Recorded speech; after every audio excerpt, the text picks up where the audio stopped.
రంగారెడ్డి జిల్లా మహేశ్వరం మండలం గంగారం గ్రామ పంచాయతీ సర్పంచ్ గా కాంగ్రెస్ పార్టీ బలపరిచిన దేవేందర్ నాయక్ ఘన విజయం సాధించారు. ఇంతకాలం సర్పంచ్ గా పనిచేసిన భారత రాష్ట సమితి పార్టీ అభ్యర్థి వీరానాయక్ మరియు కాంగ్రెస్ రెబల్ అభ్యర్థి సూర్యనాయక్ పై ఆయన విజయం సాధించడం జరిగింది. అదేవిధంగా మెజార్టీ వార్డు స్థానాలను కూడా దేవేందర్ నాయక్ ప్యానెల్లో సాధించడం విశేషం. ఈ సందర్భంగా దేవేందర్ నాయక్ ఇచ్చిన హామీలను నెరవేరుస్తారని ప్రకటించారు. విజయం సాధించిన అనంతరం మైలార్ భాయ్ తండా మరియు గంగారం తండా మరియు గంగారం గ్రామ పరిధిలో పెద్ద ఎత్తున ర్యాలీని అభిమానులు నిర్వహించారు. ఇచ్చిన హామీల్లో భాగంగా సర్వే నంబర్ 80తో పాటు ఇతర అన్ని సమస్యలు పరిష్కరిస్తారని ఆయన స్పష్టీకరించారు. గ్రామ సమస్యలకు సంబంధించి ముఖ్యమంత్రి రేవంత్ రెడ్డితో పాటు రంగారెడ్డి జిల్లా ఇన్ఛార్జి మంత్రి శ్రీధర్ బాబు, మహేశ్వరం నియోజకవర్గ ఇన్ఛార్జి కిచ్చెన్నగారి లక్ష్మారెడ్డిల నాయకత్వంతో అభివృద్ది సంక్షేమ కార్యక్రమాలు పెద్ద ఎత్తున చేపడతామని ఈ సందర్భంగా దేవేందర్ నాయక్ ప్రకటించారు.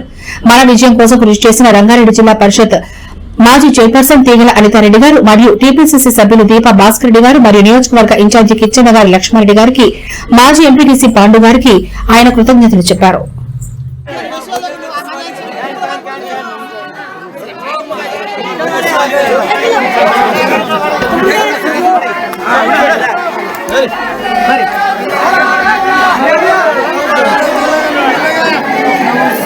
అన్నా నమస్తే. వస్తాను.